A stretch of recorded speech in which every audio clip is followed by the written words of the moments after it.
Videos देखने के लिए सब्सक्राइब करें जनसत्ता.com, बेल आइकन दबाकर पाएं लेटेस्ट नोटिफिकेशंस। 8 जून को दिल्ली 2.1 मैग्नीट्यूड के भूकंप से हिल गई। यह भूकंप का पहला झटका नहीं था। मई से अब तक दिल्ली में 11 बार भूकंप के झटके महसूस किए जा चुके हैं। इनमें सबसे तेज भूकंप 3.4 मैग्नीट्यूड का था। लगातार आ रहे भूकंप के इन झटकों से दिल्ली के आसपास सेस्मिसिटी बढ़ने को लेकर चर्चा होने लगी है। साथ ही कहा जा रहा है कि दिल्ली में बड़ा भूकंप जल्द आ सकता है, जबकि इन अटकलों का कोई वैज्ञानिक आधार नहीं है।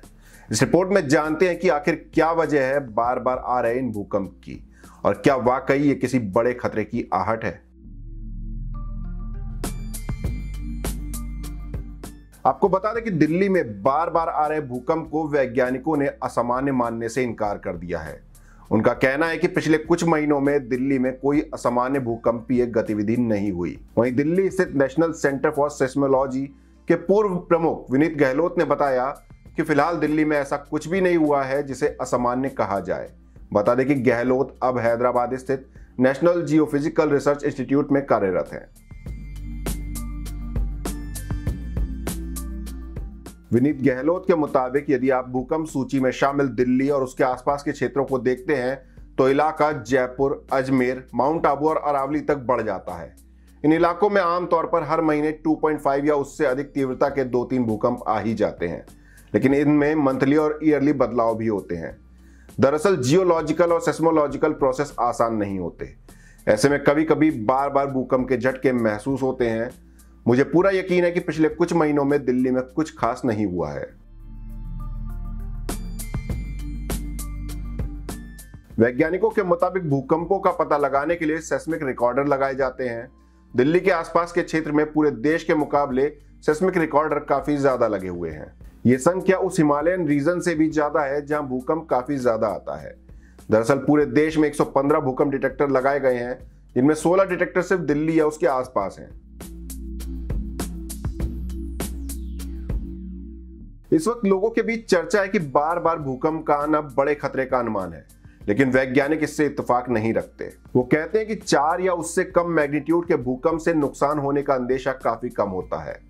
वैसे पूरी दुनिया भर में हर साल हजारों भूकंप आते हैं जो नॉर्मल होते हैं, और इस तरह के भूकंप से किसी भी बड़े हादसे का संकेत नहीं मिलता है। भूकंप के मामलों में देश के बड़े एक्सपर्ट्स में से एक और एनजीआरआई के पूर्व डायरेक्टर हर्ष गुप्ता बताते हैं कि बड़े भूकंप से पहले छोटे छोटे कंपन कुछ ही मामलों में अप्लाई होते हैं। जब भी कोई बड़ी घटना होती है तो उस क्षेत्र में पहले आए छोटे भूकंप को फोर्स शॉक की कैटेगरी में रखा जाता है, लेकिन फोर्स शॉक घटना के बाद की प्रक्रिया है।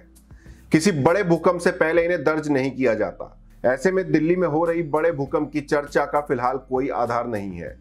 उन्होंने बताया कि दिल्ली में बड़ा भूकंप आ सकता है, कोई इसे खारिज भी नहीं कर सकता, लेकिन उसके बारे में पहले से अनुमान नहीं लगाया जा सकता या भविष्यवाणी नहीं की जा सकती है।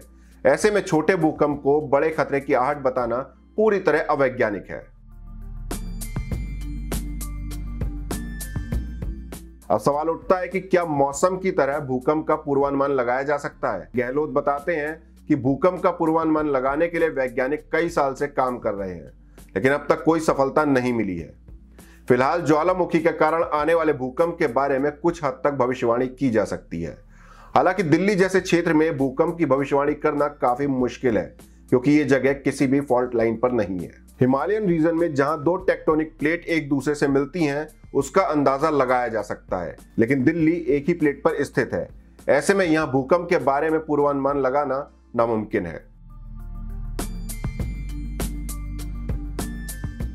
वैज्ञानिक बताते हैं कि हिमालय रीजन में एक बड़ा भूकंप आना है जिसकी तीव्रता 8 मैग्नीट्यूड या उससे ज्यादा हो सकती है, लेकिन यह बता पाना बेहद मुश्किल है कि यह बड़ा भूकंप कब आएगा। फिलहाल दिल्ली में बड़ा भूकंप आ सकता है, कोई भी इसे खारिज नहीं कर सकता, लेकिन इस मामले में कोई कुछ नहीं कर सकता, क्योंकि भूकंप बिना सूचना दिए आते हैं। वो फोर्स शॉक से कोई चेतावनी नहीं देते। इस रिपोर्ट में हमने आपको भूकंप आने की वजह की जानकारी दी, साथ ही बताया कि क्या वाकई छोटे छोटे भूकंप बड़े खतरे की आहट है। आपको हमारी रिपोर्ट कैसी लगी कमेंट बॉक्स में जरूर बताएं। देश दुनिया की और भी खबरों से रूबरू होने के लिए बने रहिए जनसत्ता के साथ।